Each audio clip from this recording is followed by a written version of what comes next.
হয়ে গেছো ঠাকুর।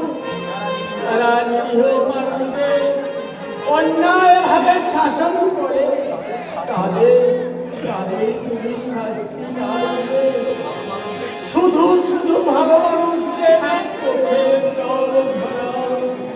তুমি তুমি শুধু নিষ্ঠুর হয়ে তুমি পাষাণ, তুমি পাষাণ। পবনদা, পবনদা, তুমি বুঝি এইখানে? আমি এইখানেই আছি। আমায় একটু কলতলায় পৌঁছে দেবে পবনদা? মায়ের কাপড়গুলো আমি একটু পরিষ্কার করে দিতাম। ওসব তুমি কেন করবে বৌদিমণি? আমি তো তোমাদের বাড়ির এক চাকর পবন রয়েছি। এসব কাজ আমাদেরই করতে হয়, বুঝলে পবনদা? আমি যে মানে বউ।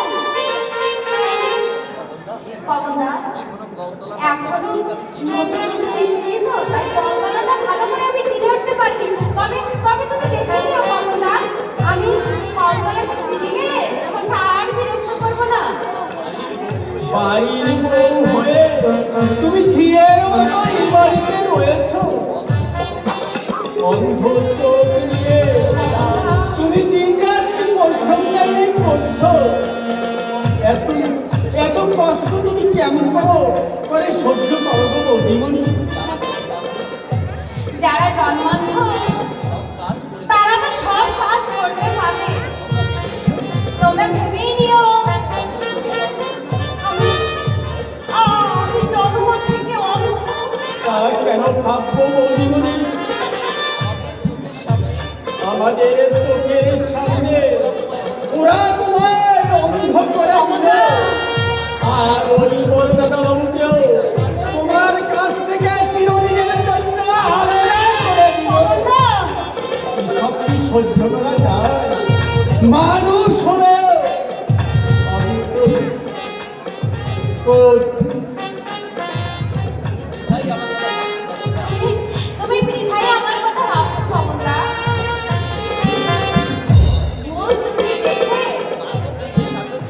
আরে মা তো মেয়েকে একটু শাসন করবে। সেই শাসনটুকুই যদি আমি সহ্য করতে না পারলাম তাহলে আমি কেমন মেয়ে? যতই তুমি মেয়ে হতে চাও, কিন্তু ওই নিষ্ঠুর পাশারি কৃত্রিমতা কখনোই তোমার মা হতে চাইবে না। কখনো মা হতে চাইবে না। পবনদা, আর কখনো তুমি আমার সাথে আমার গুরুজনকে অসম্মান করে কথা বলবে না। আমার ভুল হয়ে গেছে, আমার ভুল হয়ে গেছে।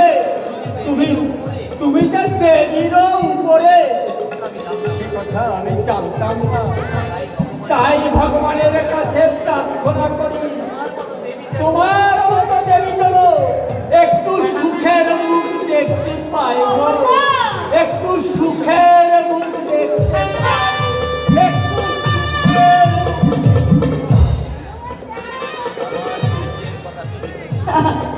আমার দুঃখের কথা ভেবে ভেবে ওই সরল মানুষটার চোখে জল চলে আসে। কিন্তু কিন্তু ও তো জানে না জীবনটা যে আমার দুঃখ দিয়ে গড়া।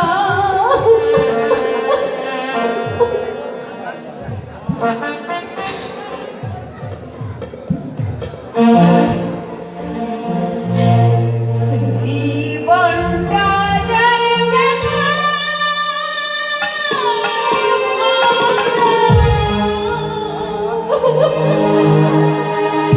শৌখিন মনোরঞ্জন একটা সম্প্রদায়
কিরে বল, কি তুই অমন করে পুরো যাচ্ছিলি কেন? তোর কি হয়েছে?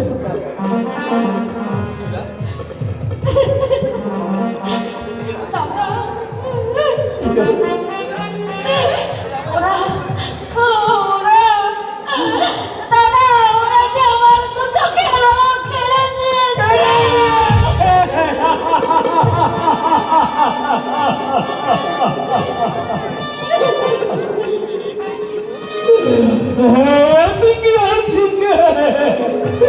তুই কি বলছিস? জীবন গাঙ্গুলির একমাত্র বোন? না না না না না না, এ হতে পারে না, এ হতে পারে না। জীবন গাঙ্গুলির একমাত্র বোন আজ দৃষ্টিহীন, অসহায়।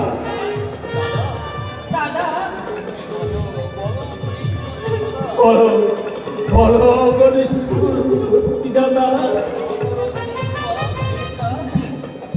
এই নিষ্পাপ বেটার, এই সরল নিষ্পাপ বেটার কি অপরাধ করেছে তোমার চরণে? কোন অপরাধের সাজা দিতে এই অসহায় মেয়েটার চোখের দৃষ্টি তুমি প্লান করে দিলে ঠাকুর? বলো বলো গঙ্গাসার দেবতা, বলো।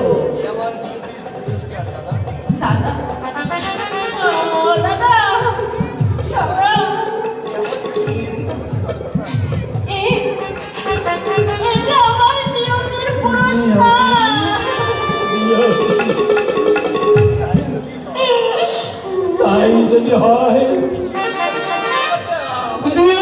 পুরস্কারটা দিলে না কেন?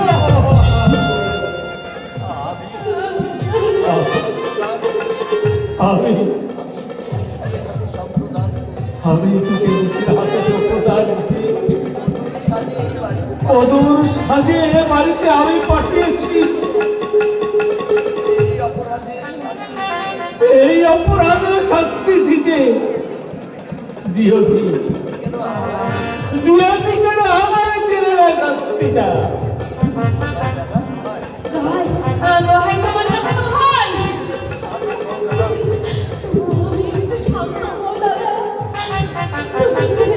শান্ত,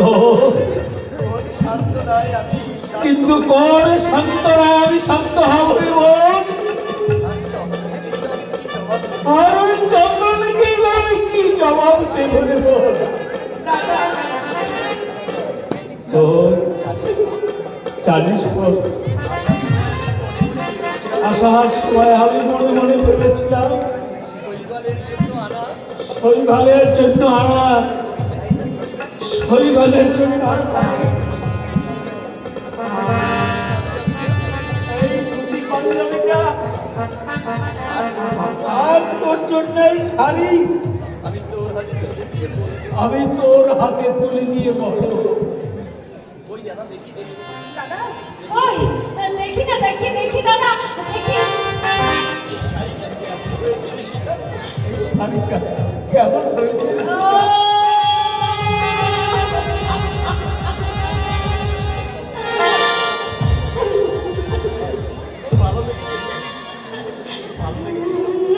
ভালো লেগেছে না?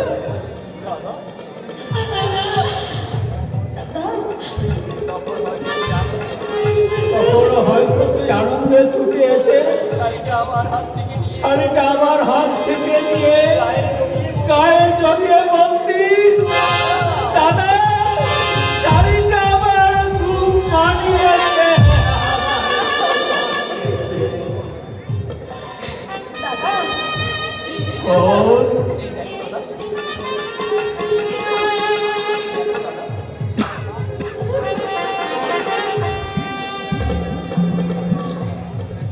দেখো দাদা, দাদা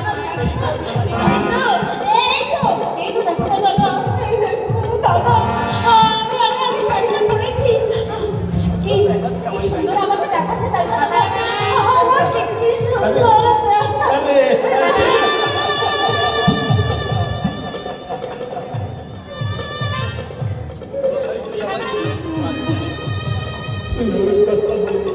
আমায় কি তুই বলাতে পারবি রে গো? তোর প্রতি এই নিষ্ঠতার জন্য আমি আমি ওদেরকে ছাড়বো না, আমি ওদের কিছুতেই ছাড়বো না। তুমি কি বলছো দাদা? হ্যাঁ আমি বিচার চাইবো, আমি বিচার চাইবো। চিরকাল না হয় তুই লক্ষ্য ভ্রষ্টা হয়ে আবার ফিরে থাকতে আমি কিন্তু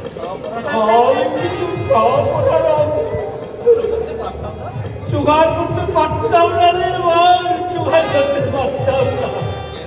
কেন কেন তোকে নিয়েছে ওরা? এইভাবে তোকে অন্ধ করে দিল। আমি জবাব চাই, আমি জবাব চাই। তার আগে তুমি জবাব দাও ছোট লোক। কত টাকা বরপণ দিয়ে তুমি আমার ছেলের সঙ্গে তোমার বোনের বিয়ে দিয়েছ?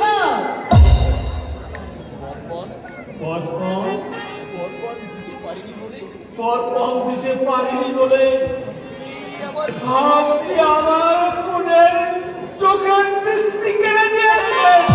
হ্যাঁ নিয়েছি, কারণ তোমার বোন এখন পর্যন্ত আমার শর্তের জালে বন্দী। ইচ্ছা করো তোমার এই হাত ধরে বোনকে আমি খুন করব।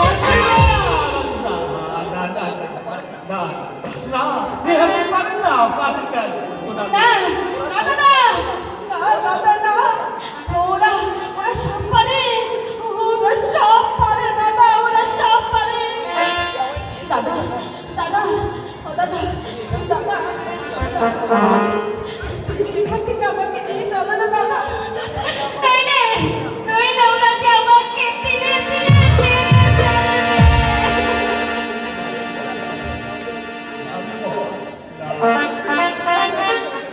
আর আমি তোর কোনো ক্ষতি হতে দেবো না। আর এই মুহূর্তে তোকে আমি আমার সাথে নিয়ে যাবো। নিয়ে যাওয়া বললেই তো নিয়ে যাওয়া হবে না। ও এখন এই বাড়ির বউ, কাজেই এই বাড়ি থেকে এক পাও বাইরে যাবে না। হাসিনা, এই বাড়ির বউ যদি হবে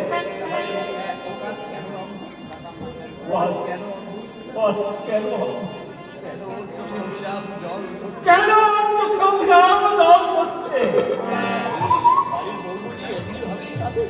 বাড়ির বউ বলে কি প্রেমের ভাবে কাঁদে? থামো, শোনো শোনো, জোর করে তোমার বোনকে এ বাড়িতে বিয়ে দিলেও বইয়ের মর্যাদা ও কোনোদিনই পাবে না। হ্যাঁ, তাই শৈবালকে আমি আলাদা করে দূরে রেখেছি।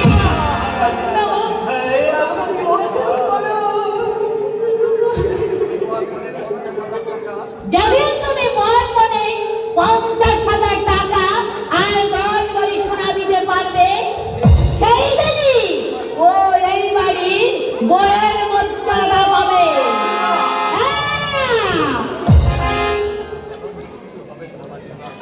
আমার নিষ্ঠুর হবে না।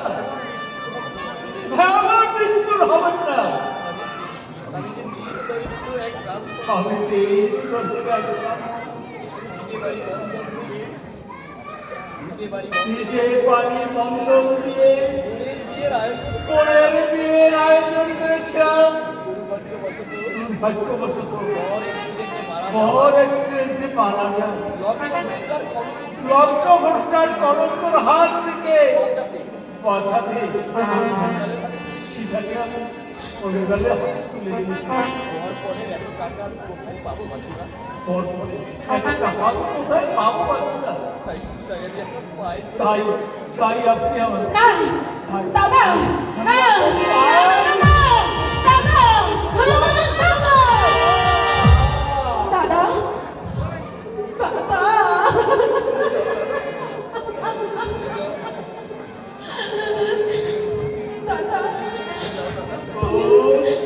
তুমি চলে যাও দাদা, তুমি চলে যাও। চাই না আমি মধুর মর্যাদা। আমি মরতে চাই দাদা, আমি মরতে চাই।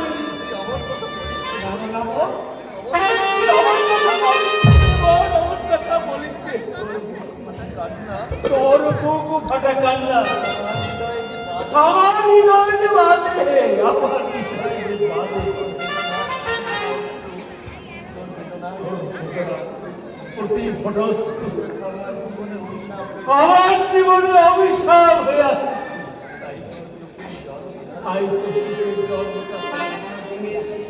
আমার দেহের সব রক্ত তুমি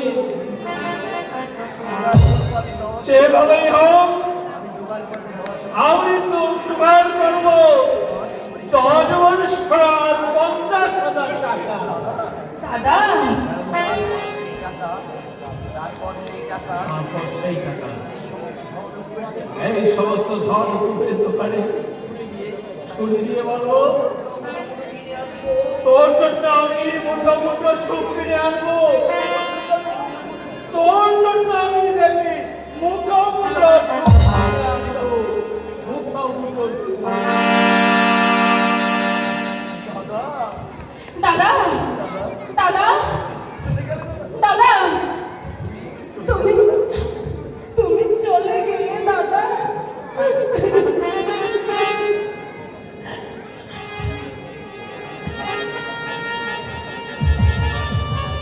এই মেয়ে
বেটি, আমি একেবারে পাঠা জমাই দেবো। মনটারে বলি,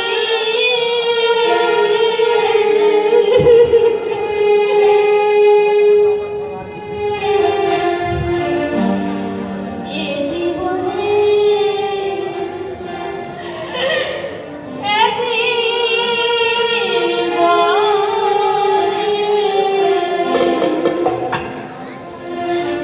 এ জীবনে না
থাকবে কেমন করে? সমস্ত লজ্জাতে তুমি হরণ করে বসে আছো, আমার আর থাকবে কি করে? এমন হাত করে মিলেছ মেয়েকে, তোমার এত আদর কিসে জানতে পারি? বৌমা হা ঘরে মিলেছ তুমি? আচ্ছা নির্মমা, মিলেশ্বর নিচে যে একটা সম্প্রদায় আছে, তুমি সেই সম্প্রদায়। কি? এত বড় অপমান! যাই, মানে নেই তার আমার অপমান। আমি তোমার সাবধান করে দিচ্ছি বুড়ো শাকুন। আর যদি আমাকে কোনোদিন অপমান করো, আমি স্বামী বলে আমি কিন্তু ক্ষমা করবো না, বলে দিচ্ছি।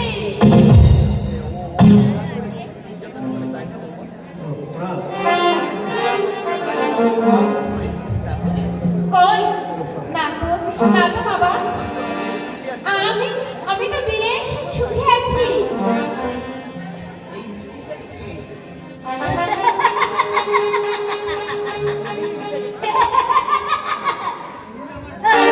মিষ্টির প্যাকেট কে এনেছে? দেখি মনে হয় ওই ছোট লোকটাই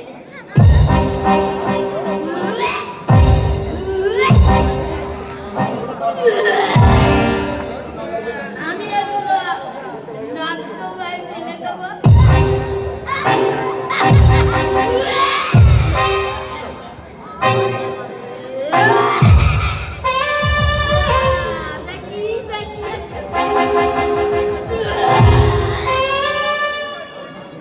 দেখি মন তোর না মন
আচ্ছা বাবা, ওরা তোমাকে এইভাবে নির্যাতন করে, তাই না? না তো বাবা, আমি তো বেশ সুখে আছি বাবা। তুমি যে কত সুখী আছো তার উত্তর দিতে পারবে ওই খাতায় বন্দি পাখির দল। বাবা, বৌমা সতী সাবিত্রী বেহুলার নাম এদেশ থেকে মুছে গেলেও তাদের আদর্শ যে এদেশ থেকে এখনো মুছে যায়নি, তার একমাত্র জ্বলন্ত প্রমাণ তুমি। আপনি কি বলছেন বাবা? শত অত্যাচার নির্যাতন সহ্য করেও তুমি নীরব নিথর হয়ে তুমি দু চোখের জল ফেলছ মা। তবু এক বিন্দু অভিযোগ তোমার অন্তর থেকে বের হয়ে আসছে না। বাবা, আপনি চুপ করেন বাবা। হায় রে বাংলার আদর্শ বধূ, এই জন্য বুঝি তোমাদের জন্য বিশ্বকবি রবীন্দ্রনাথ লিখেছিলেন, বাংলার মধু বুকে তার মধু নয়নে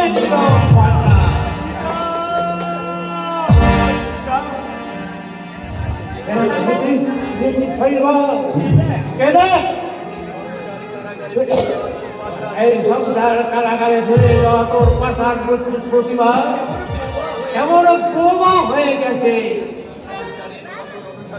এই সংসারে কঠোর অনুশাসন বৌমার দৃষ্টিশক্তি কেড়ে নিয়েছে। বাবা এখন সাবধান হও। দেখবি কোনদিন এই বৌমার জীবনী শক্তিরা কেড়ে নিয়েছে।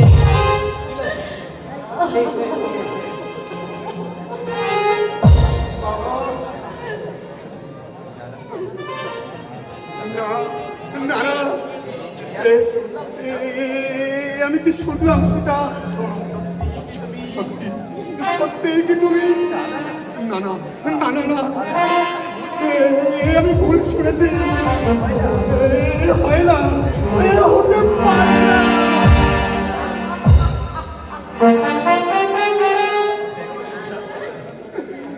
দেখো দেখো সেটা আমার দিকে চেয়ে দেখো একটিবার শুধু তুমি আমার দিকে তাকাও। কেন কেন তুমি তাকাবে না? আমি যে তোমার স্বামী। কতদিন পরে কত আশা নিয়ে আমি তোমার কাছে ছুটে এসেছি। আমায় আমায় তুমি একটুখানি দেখবে না সীতা?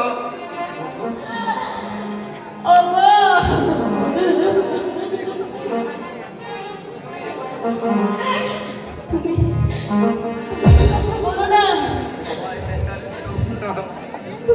না সীতা তুমি আমার কথা বলো না।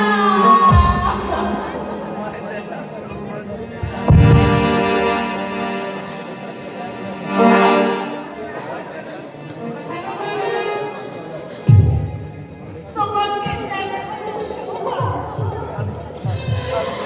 আমি যে জানবে না না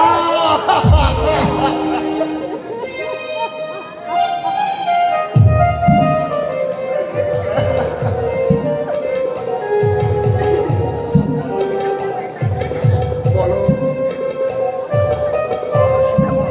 বলো বলো সীতা বলো কে কে তোমায় অন্ধ করেছে?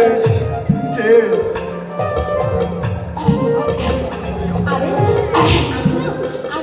আমি ওই কলমারে পড়ে গিয়ে আমি অন্ধ হয়ে গেছি। না না আমি বিশ্বাস করি না। তোমায় বলতেই হবে সীতা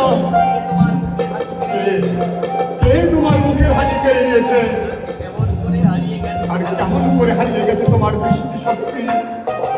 বলো বলো সীতা বলো। তুমি আমার মাথায় হাত রেখে বলো।